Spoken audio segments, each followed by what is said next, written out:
Welcome. Good morning. Good afternoon, everyone. My name is Rebecca Goldberg, and I'm a co-facilitator of the Grantmakers for Education Out-of-School Time Impact Group with Kathleen Trapphagen. We are thrilled to have you here today for this conversation with Dr. Shawn Ginwright, who we're so lucky to have with us today. We invited Shawn for a number of reasons. One, because he's just a fantastic speaker that we know you'll all enjoy listening to. But in particular, we're really interested in his healing-centered engagement work. So you may know Shawn from different keynotes that you've seen, books that he's written. He has his new book, The 4 Pivots, which I highly recommend. And, you know, when we are talking to him and reaching out, as everyone here knows, we're all concerned about young people's mental health. Recent reports coming out have made it shared even more alarming data, particularly for girls, but this cuts across categories that young people are struggling with their mental health. And Shawn has really interesting ideas around how we can prepare young people to support their peers with mental health. And so he's going to share some of his own thinking and discovery work around healing center engagement as really a next step around trauma-informed work. And we'll share more about his bio in the chat. But before we invite Shawn on, please go ahead and introduce yourself in the chat. We welcome you to share your name and pronouns and organization. And a check-in question to get us started is sharing a time that you remember as a young person when a peer or a friend might have supported you in a way that an adult could not. So something that stands out to you from your own upbringing around a young person supporting you as a young person. And so I just want to say a huge thank you to Dr. Shawn Ginwright for being here. He is a busy person, and we will have time for him to share some thoughts with you all, and then opportunity for questions. So, you know, if you have questions, feel free to put them in the chat now or later, and then we'll have a little bit of a facilitated conversation. So without further ado, Dr. Shawn Ginwright, please welcome, join us. Thank you, Rebecca, and thank you, Kathleen. Great to be here. Great to be able to share these ideas with you. I wanted to just provide a little context. I want this to be more of a conversation. I do want to sort of paint the big picture of the issues that I see facing young people, particularly young people of color, in relationship to mental and behavioral health. And the ways in which both our fields as out-of-school time, youth development professionals, as well as philanthropy, can really make some shifts and pivots that I believe have and can have a much more profound impact on the national crisis that we're facing relevant to young people's mental and behavioral health. I'm going to share my screen, and then let me see how I do this. Boop, boop, boop. All right. I always like to start with a little story. So for those of you who have been in my graduate seminars or heard me speak, you know, I like to start with stories. So I started working with young people of color here in Oakland for a number of years. About 6 or 7 years ago, I was working with a group of about 15 African-American young men who themselves had experienced all types of trauma. Some of them were unhoused, some of them had experienced sexual abuse, some of them were themselves had experienced gun violence. And I was in a group, and as someone who's trained around trauma-informed care, we would meet every Wednesday night at Laney College, and we would sit in the blue plastic chairs and eat pizza. And my goal was for them to talk about and get them to understand that the challenges that they face are a result of the trauma that they experienced. And the behaviors and their choices were a function of their trauma. One night during our time together, we were going around in the circle and we're talking about the things. And one of the young men said, "Hey, Dr. G, you know, I'm not the worst thing that's ever happened to me. I'm more than just my trauma." And it's kind of stopped me. Stopped me in my tracks. And he said, I want to talk about the fact that I want to open up my own coffee shop. And he was a jokester. And so I kind of said, "Whatever, Mike, let's go on to the next person." But the next young man said, yeah, man, I don't want to talk about the worst thing that ever happened to me. I want to start my own t-shirt company. And one by one, those young men began to talk about not the worst thing that happened to them, but they began to talk about their dreams and their imagination. There was one young man, his name is John. And when it got to John, John was perhaps out of all the young men in the group had the most challenges. John was unhoused. John was still substance abusing, and he was selling drugs. And John was, there were people looking for John because he had recently experienced a gun violence. Someone was shot after him. They were looking for him. So when it got to John, all the young men were talking about what they wanted to do. They wanted to open up their own businesses. John simply said to the group, he said, hey, man, I don't want to open up my own business. You know what I really want to do? I think I want to be a firefighter. And everybody kind of laughed, right? And he said, I want to be a firefighter here in Oakland. And I just want to have a happy, beautiful family. And everybody kind of laughed at John. And John, I could tell he felt a little kind of way, but I said, John, I'm glad you want to be a firefighter, but there's some things that you're going to have to change. It's a lot to become a firefighter. And so we continued to go on that night. And then when I left that session, I began to think about, how can we reimagine and rethink our engagement with young people that have experienced trauma? I had really close relationships with those young men, and they had my cell phone number. This was about 6 or 7 years ago. And from time to time, those young men, one of them will send me a text. They'll ask me how I'm doing. I'll ask them how they're doing. And then last year, I was in Chicago doing a keynote address. And after the address, I was feeling really good about myself, and I got in the taxi and I was heading to the airport, and I got a text message from John, the young man that said he wanted to be a firefighter. And I said, John, man, how you doing? John said, I'm doing great, Dr. G. And then the next text message he sent me was this. It's a picture of John, that's actually him, in his firefighter outfit with his family. And I couldn't believe it. I couldn't believe it. John had made decisions, got involved with the program, became a paramedic, and became a firefighter. He's now today a firefighter in Oakland. The next text he said to me, he said, thanks, Dr. Ginwright. This healing stuff really works. And so I wanted to use that as a sort of an opening about how we can be really reimagined and think about the ways in which we've been trained to think about trauma and behavioral and mental health with young people, and how we could pivot to address and change the systems so that we can create opportunities for young people that currently do not exist. I think in the book that I wrote called The Four Pivots, the most recent book, I challenge all of us, those of us who are in philanthropy, those of us who work in out-of-school time, those of us who work in schools, that the onus and the challenge that we face are addressing young people is not simply about how do I heal young people, but it's also about how do I heal myself as an adult? What are the kinds of challenges that I face as an adult that influences the decisions that actually create and reinforce some of the strategies that actually may be harmful to young people? But the Four Pivots asks us to engage in deeper self-reflection. It asks us to cultivate transformative relationships, the one like I did with John. The book encourages us to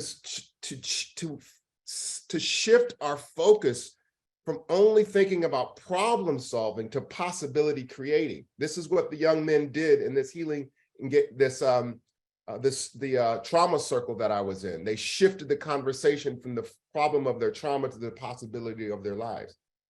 And then the last pivot is the pivot from hustle to flow. which means that we also have to recalibrate our thinking about how we use time, and our own, as adults, our addiction to frenzy, the way in which we think about time, the way in which we set unrealistic timelines for ourselves, the way in which our board of directors requires significant, of our foundations requires us to try to solve a problem that was created in 400 years, that we think we can solve that problem in a 6-month or 1-year time frame, right? So the last pivot from hustle to flow, means that we have to be more aware, critical, and intent about our thinking about time, so that we flow and create the opportunities in our system to support young people in profound ways. So why do we need to pivot? Like, what are the issues that require us to pivot? And I'm not going to spend a lot of time on this because everybody knows these issues, right? We are all familiar with the challenges that we face in our society right now. We recognize that there's a racial reckoning. We recognize that, unfortunately, and I say this every time I give this presentation, unfortunately, we have not seen the last school shooting of children. And then, unfortunately, we understand that there's an assault on Asian and African-American lives. And all of these things are creating greater amounts of challenges for young people's mental health. So much so that we know that the Surgeon General last year wrote a report that documented the crisis of mental health and behavioral health among young people. In that report by the US Surgeon General, he also documented that for African-American, Latinx, and Native young people, that the mental health crisis is significantly higher than their white counterparts. So it doesn't stop there. We also recognize, and we know from our own lived experience, you don't need to have the research to justify this, but everyone that's listening to my voice also recognizes that there's a challenge to our own stress, that when we see these issues on television or experience them, that there's almost this sort of, oh, not again numbness that comes about. And that, unfortunately, family, that oh, not again numbness becomes normalized. And when things become normalized, we refuse to act in courageous ways to change it. That is in terms of policy, that is in terms of practice, and that is in terms of our strategies. And so let me just quickly talk a little bit about how I think about the root causes of these issues of gun violence, of mass shootings, of trauma, and then my thinking about how we can best move forward as philanthropy and as out-of-school time practitioners, and then open it up for some conversation. So I'm going to move kind of quickly here. So most of the ways that we think about trauma has been largely from downstream. That is, we think about trauma from as mental and behavioral risks. That is, we think about trauma in terms of depression, anxiety, compulsive behavior, these mental health issues, right? And as a result, from the medical model, the downstream, we think about treating those symptoms through counseling, through treatment, through various types of therapy. Necessary and important, but insufficient. And that's because if we look upstream, we know that there are structural inequalities that create, produce, and reinforce behavioral and mental health issues among young people of color. This is about social inequality, this is about institutional access, and this is about living conditions. And so if we think upstream, that we understand that if you work, live, and play in poor neighborhoods and schools, that that has a significant impact on young people's behavioral and their parents' mental and behavioral health. So the researchers, actually my students, coined this term, and they said, as we talked about these issues, that the term post-traumatic stress disorder doesn't adequately point to and talk about and identify the experience of stress and trauma that the young people that they face. These, particularly, there were 3 of my graduate students that worked in Bayview Hunters Point. And so they came up with the term persistent traumatic stress environment. That means that we are shifting our gaze from thinking about trauma and stress on an individual basis to thinking about how the environment itself, the neighborhood, the school, the teachers, the library, the police, how all of those systems and institutions in an environment produce and reproduce stress for young people and trauma for young people. James Gabarino, a researcher, said that just like this persistent stress that we see, he said that creates what he calls social toxicity.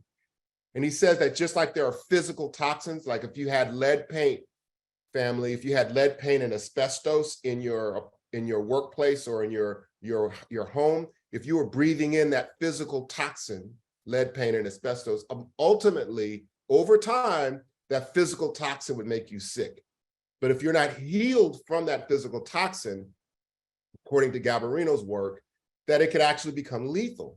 Well, Gabarino says that there are social equivalents to that, right? So persistent traumatic stress environment creates a social toxicity. And that's things like fear, uncertainty, shame, stress. All of these things are persistently in the environment, but sometimes they go undiagnosed in our schools, and they go undiagnosed in our after-school programs. So sometimes I think we are focused on developing and creating the right solutions to the wrong problems. And we could talk about that, right? We could have a conversation about how are we focusing on, we have the right solutions to the wrong problems. And what I mean by that is sometimes we focus on the acute experience of trauma for young people, but we haven't yet shifted our gaze and begin to think about this ecosystem that young people find themselves in, and responding to the ecosystem of supports and opportunities, as well as social toxicity that exist in young people's lives. So when we think about it in an ecosystem perspective, trauma has and shows up at 3 levels in young people's lives. It shows up, of course, at the individual. It shows up in the interpersonal, and that is the relationships that young people have with adults and systems, as well as the institutions themselves. And institutions sometimes produce even more trauma.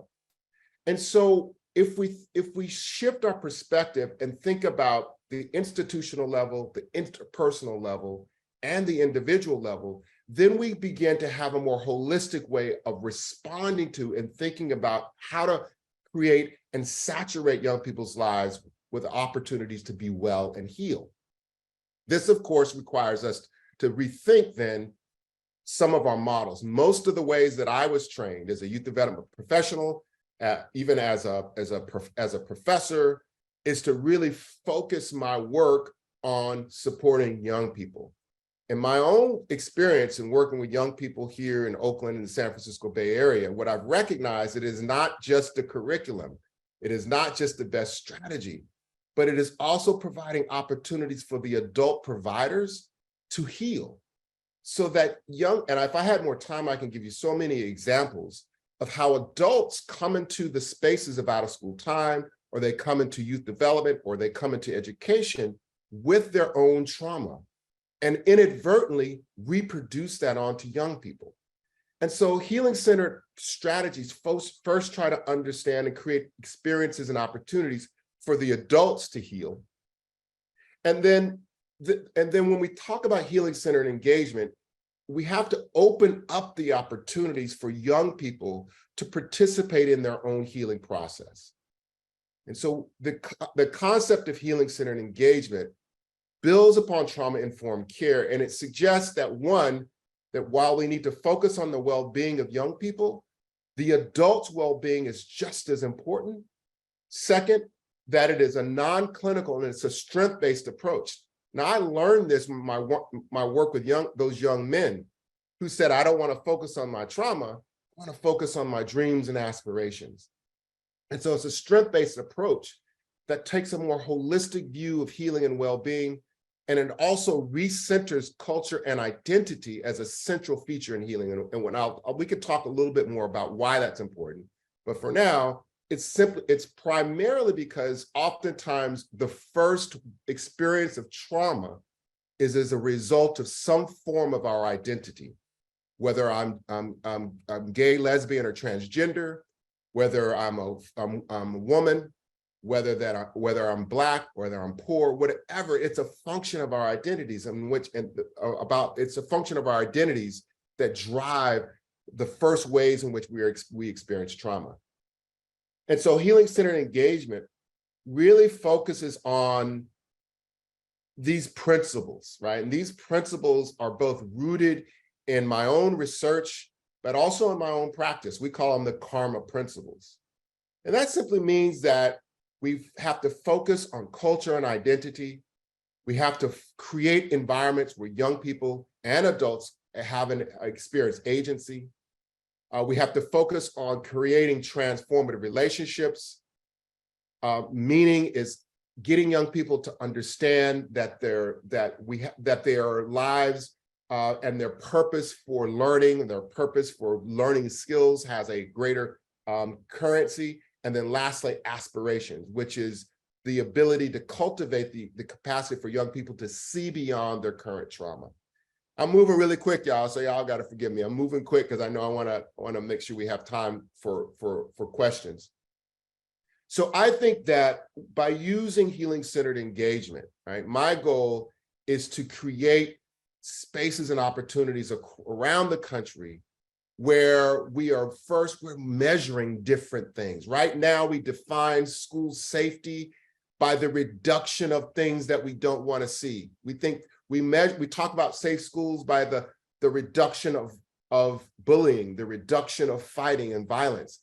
But we know that school safety is not just the absence of violence, it is the presence of belonging. It is the presence of close relationships. It is the presence of trust. And so how do we begin to, I hope I didn't freeze, all right? How do we begin to change what we think about and what we measure? I imagine that we create opportunities where we have healing circles in every schools, and that healing practices will be just as common as PE. I don't know, I said this a couple of years ago. I said, I want healing to be just as common as PE. And a group of teachers said, well, there's no PE anymore either. But I hope you understand my point here is that we need to make healing and well-being as just as common and just as accessible as academic performance, as if people are participating in physical health. We also need systems of support for behavioral and mental health. And largely this is because we have to stop thinking about mental health as this young person needs mental health support and this young person doesn't, as opposed to it is a part and a foundation for learning and growth, both for the adults and for the young people in those systems. In order to do that, we have to shift our gaze from thinking about mental health. I was just doing a talk to the National Psychologist Association, and I thought I was going to get in trouble for saying this, but they were like, you're exactly right. And here's what I said. We are not going to therapy our way out of this behavioral mental health crisis. We're not going to hire enough therapists. We're not going to train enough therapists. We're not going to get enough therapists in graduate school and out to actually solve this mental health crisis. This means that we have to reimagine the infrastructure that we need to transform and saturate young people's lives and opportunities for behavioral and mental health. We have to democratize behavioral and mental health. And what do I mean by democratize behavioral and mental health? What I mean by that is what we're working on in my own projects and my own research and my own organization is our goal is to create 10,000 healing-centered engagement ambassadors. What that looks like is, one, we have a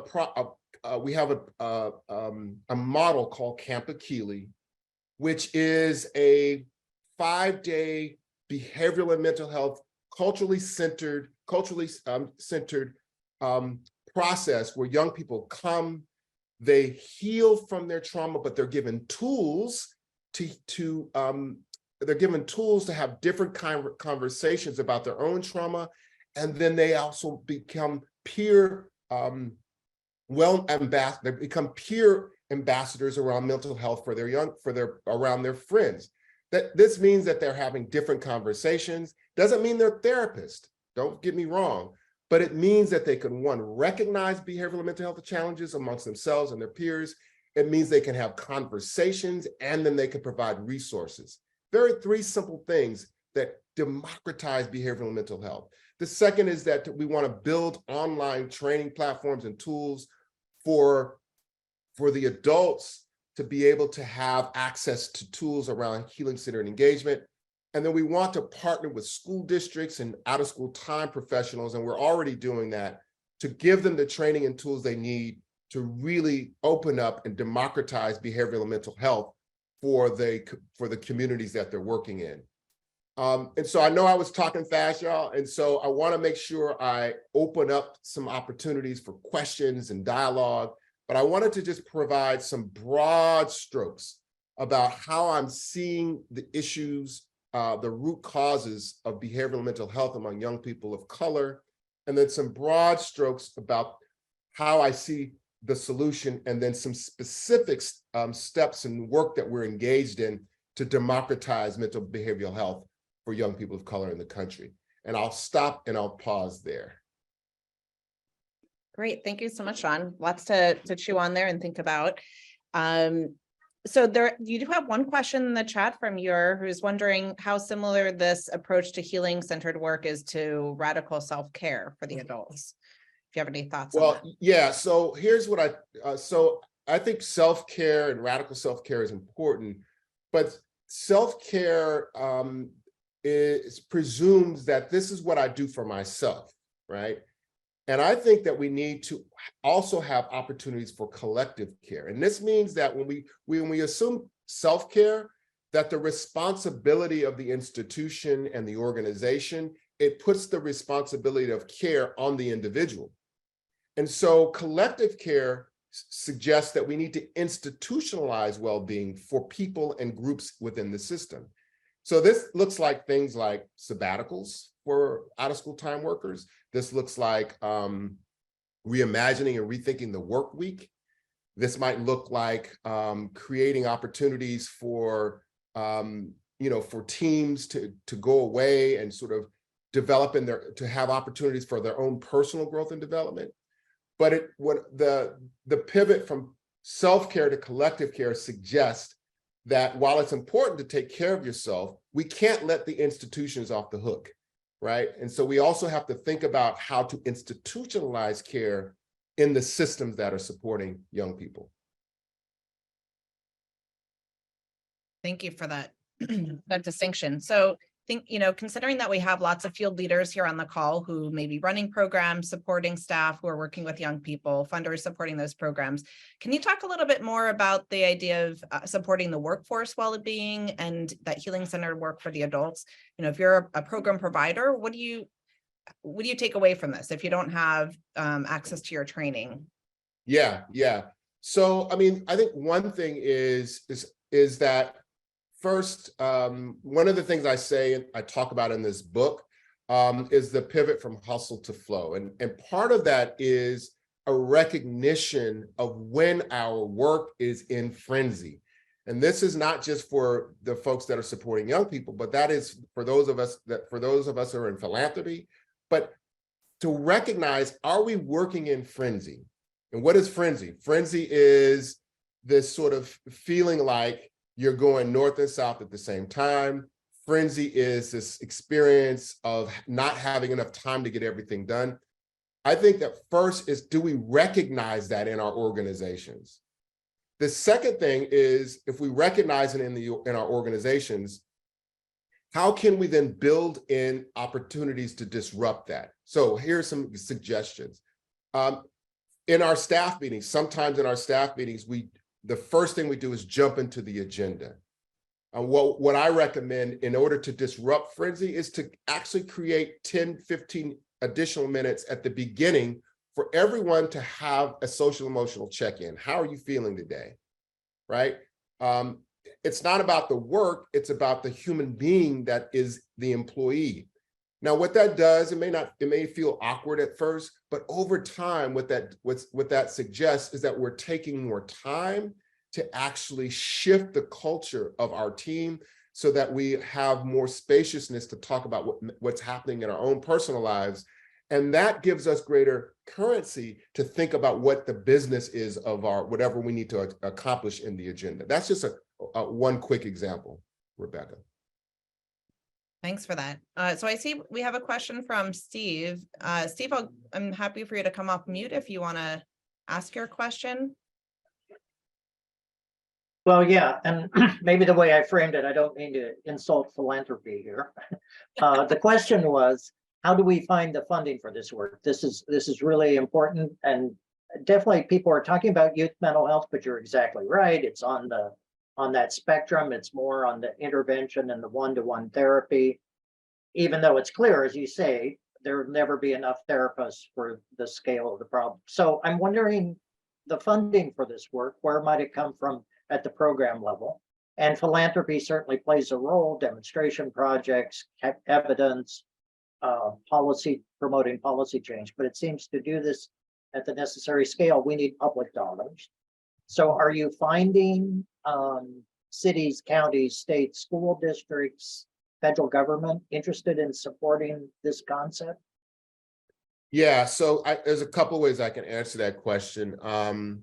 One, we're finding that schools and school districts are recognizing that they're not going to be able to hire enough therapists to, that train. And so we're working with a couple of 4 school districts right now across the country, using this ecosystem model. That is, thinking about Camp Achille, training for the teachers, and support for parents, right? So that's sort of one thing. The second thing is, you're exactly right. I'm sorry, I didn't see your name, but and I'm not. I also wear a philanthropy hat. I was a chairman of the board for a large foundation here in California. Philanthropy tends to be risk averse, right? And it is the only really field that has the sort of liberty to engage in risk. It's not public dollars and it's not private dollars. And so the capacity to actually engage in risk is even more greater than private sector and in public dollars, but it's risk averse.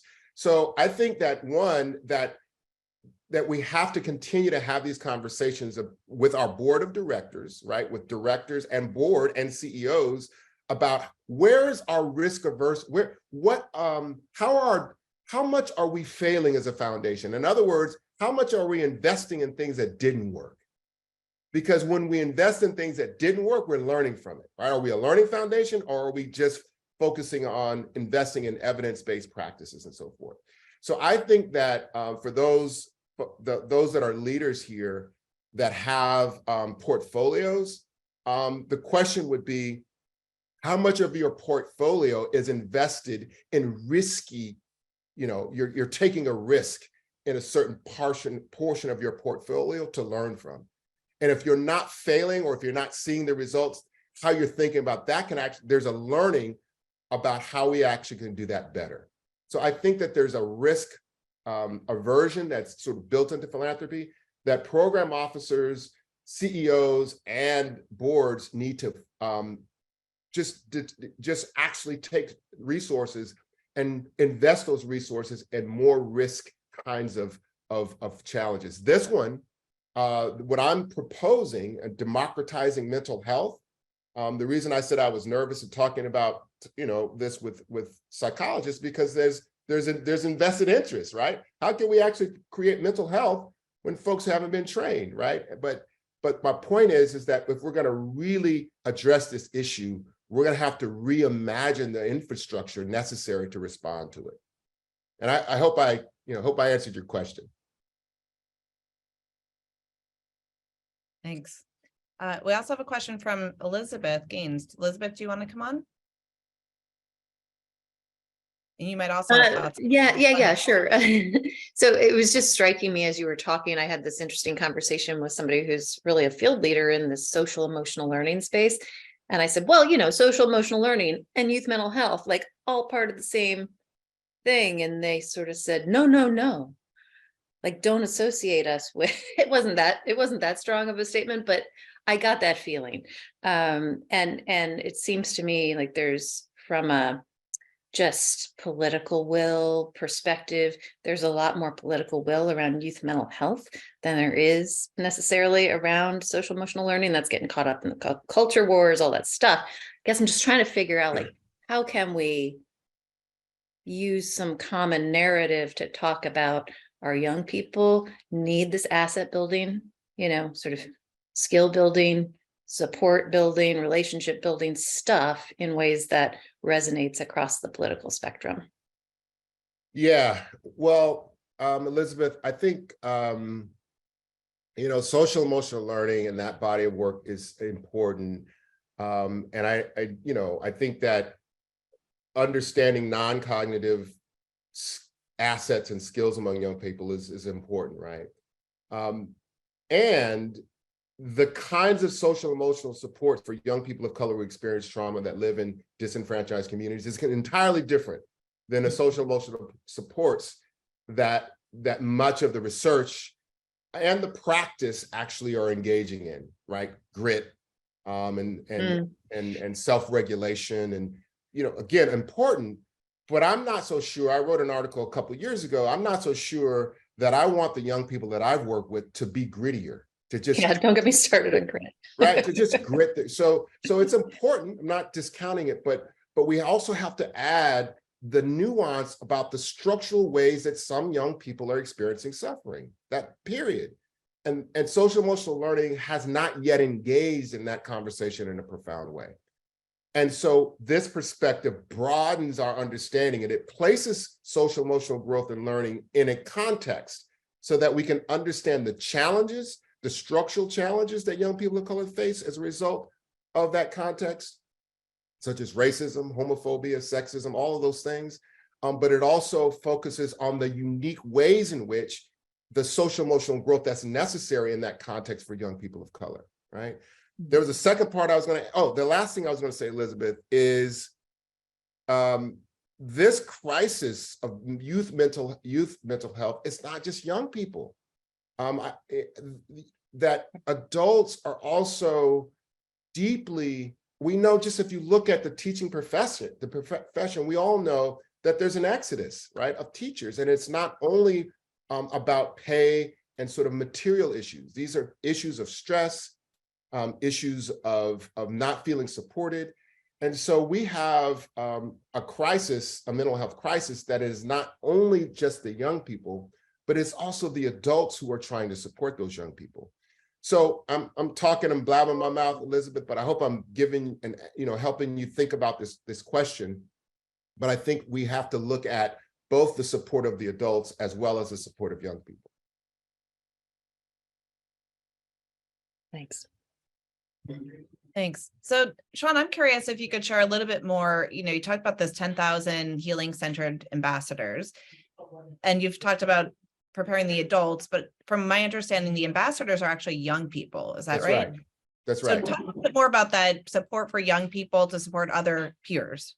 Yeah. What does that look like? Yeah. So the idea here is that, we know that young people rely on young people when they're experiencing whatever, when they're dating, when they're having challenges, and when they're engaging in risky behaviors, right?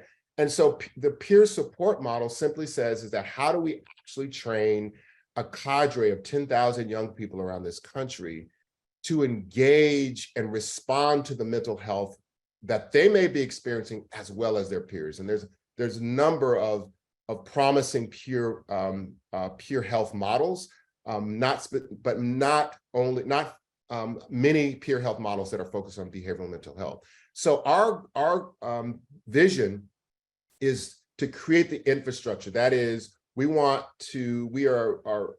having using Camp Akili, which is like I said, a 5-day residential camp where those young people in that particular city come to a beautiful campsite, and they're dealing with their own mental health issues, but then they're given the tools that they need to go back and support and work with their own peers about having mental health and healing-centered conversations. We're working right now here in California with Fairfield Unified School District. We're also working, we just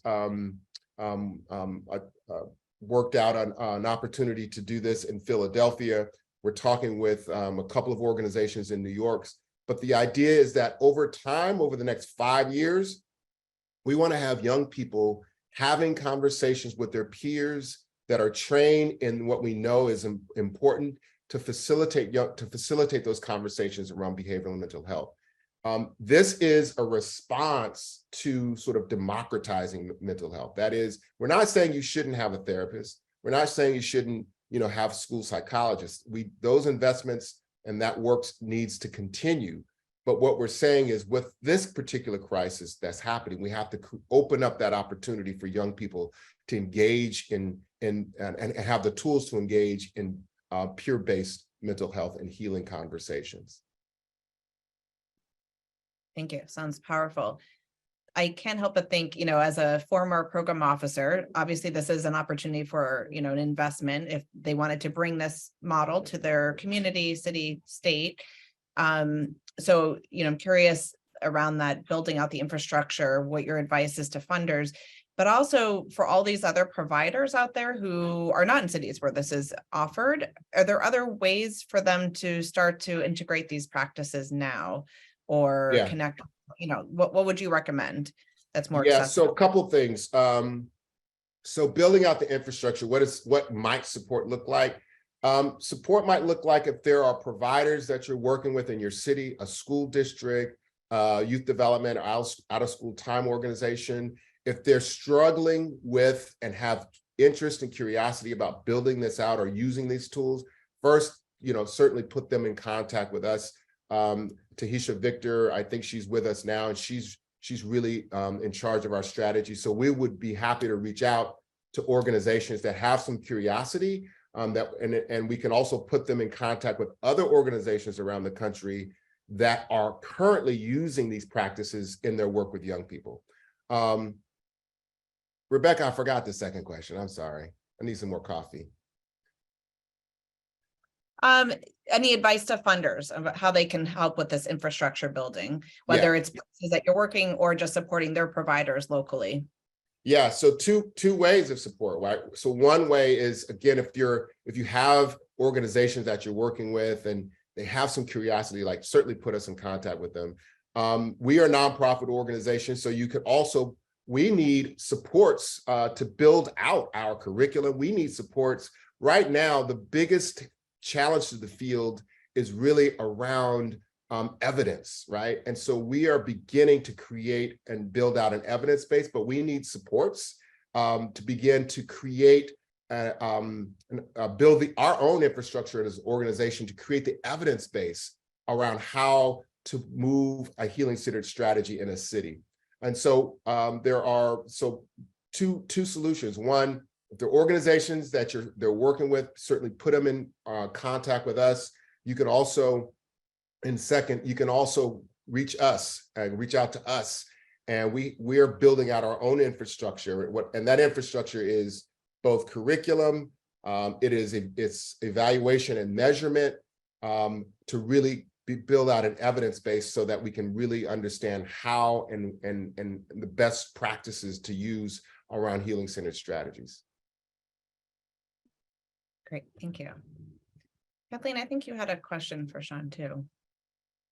Yeah, Shawn, I was wondering what you think of the tech-based solutions for supporting youth mental health that are coming out more and more. Many of them are not nonprofit, but they've been supported by venture philanthropy in some way, and incubators like Upstream or Hope Lab. So, what do you think about what the potential role of those type of solutions? Yeah, I think that, my organization, Flourish Agenda, we also have a technology platform, right? And it's the Healing-Centered Engagement certification. So I think, the more that we could use technology so that people can access these tools. I think that's important. And at the same time, there's something so important about cultivating those relationships that actually make the tools stick. So in our first, this is what I learned, Kathleen, when we built out our technology platform, we were working with teachers around the country, and they were learning about healing-centered engagement. And we certainly, Tahisha, maybe if you could put that in the chat, just so folks can see our technology platform. It was great. The first year people were using it, but what we heard over and over is that what we really want is to do this in community. And what we really want is to learn from each other. And what we really want is actually to cultivate those relationships. And so we then coupled the technology with our own version of sort of healing circles. And so now the people that are engaged, the adults themselves, Kathleen, that are using our technology, through their learning journey, 3 times they come together as a community and they talk about what's going on in their classrooms. They talk about what's going on in their own lives in relationship to the lessons. Now, what does that do? What that does is that it creates safety, it creates belonging, and it cultivates those transformative relationships that matter in their engagement with young people. So it's not just I'm learning the curriculum and the skills from the technology, but I'm also practicing it with people and in real time. And those 2 things make a significant difference in how we're thinking about advancing healing-centered strategies. I was just going to say thank you. And I think Corey put a question in. Corey, you want to come off and ask your own question? There we go. Sorry. We're running around right now for OST applicants. And it seems like we have 100 large ideas here. But what specifically would you want me to ask them when we interview them in the next couple of weeks, or encourage them to change about their programs when we're talking to them? Corey, is your question to me, you have all these applicants that are applying for grants. Yep. And based on what these ideas that I shared with you, what should you be asking them in relationship to any of the concepts that I've talked about? Yeah, well, about their programs and whether they're living up to the concepts that you've shared. I think you could ask them questions about how do you see the causes of trauma, right? What is your, and this is basic theory of change stuff, right? I think you could ask them, how do you see the distinctions between social emotional learning and healing? Or if you had, how do you see the difference between social emotional learning, trauma-informed approaches, and healing? In other words, you're just trying to assess the extent to which your grantees have a more expansive view of well-being than just focusing on treating young people's mental health, where you're as opposed to engaging in young people and supporting them on their own healing and well-being journey. So that's another question you could be curious about, how are you thinking about the role of young people in their own healing or in their own well-being? I also think, lastly, you could ask questions about the population of young people they're working with, their racial, ethnic, gender, sexual orientation, who's the population, and who are the people, the adults that are supporting those young people, right? And so I've found that without thoughtfulness around that, and without thoughtfulness about who your staff is and who the young people are, you could actually create unsafe spaces for young people that are not in this, unsafe spaces for young people when you don't have that thoughtfulness about similar experience from the adults and the young people. This is why credible messengers work, right, is really important. Thanks. Denise raised her hand. Denise, you want to come off mute? Thank you. I have a question that is about evaluation, and there is a practitioner that I've talked with a lot in San Diego, where I live and work, and he's talked about how for a lot of the youth in his program who have been systems involved or just have had to go through a lot of kind of intake processes, he really pushes back against some of the traditional forms of evaluation, because he said that the young people that he works with find them really triggering, and he really is very protective of this beautiful community and safety that he has worked so hard to build. And so my question is, what is your advice to funders about evaluation requirements and how they might bend or shift so that they have in mind the social and emotional well-being of young people? I think a lot of the changes that have been proposed has been like an awareness of kind of time and capacity, and like the thinking of maybe lightening some requirements has been about capacity, but I've heard less conversation about just how it can feel to young people. So would welcome your thoughts. Well, I could answer that a couple of ways. One, I think program officers and philanthropic leaders are completely focused and are thinking about how does this investment relate to the outcome that we're trying to achieve in this program, right? And that's important, but it is not the only thing. The other way that philanthropic leaders should be thinking is, again, how am I thinking about risk capital, right? And that might mean that you're actually, that the investment may not produce that particular outcome.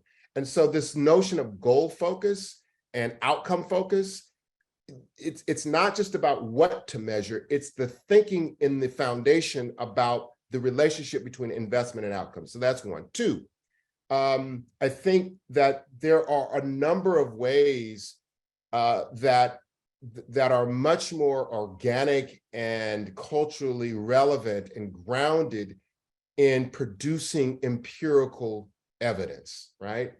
And so, of course, capacity is important, but there's youth-driven participatory methods that may be consistent with what young people are already doing.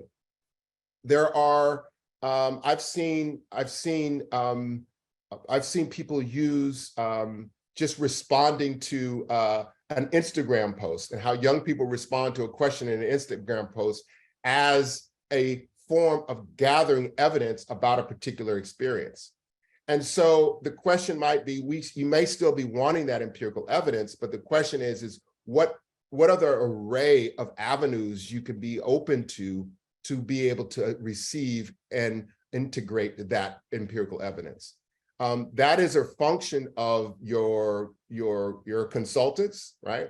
A lot of times foundations hire consultants that use one or two methods. And so you might need to open up your thinking about which consultants use participatory methods. It might be thinking more broadly about what constitutes evidence itself, right?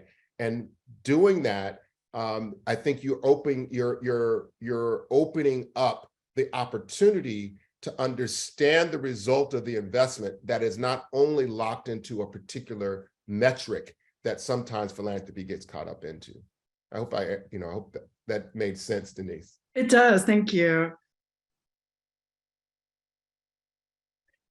Maybe just to close us out, Shawn, I'm wondering, are there any practitioner organizations that you look to as really doing this healing-centered engagement work that folks could learn from?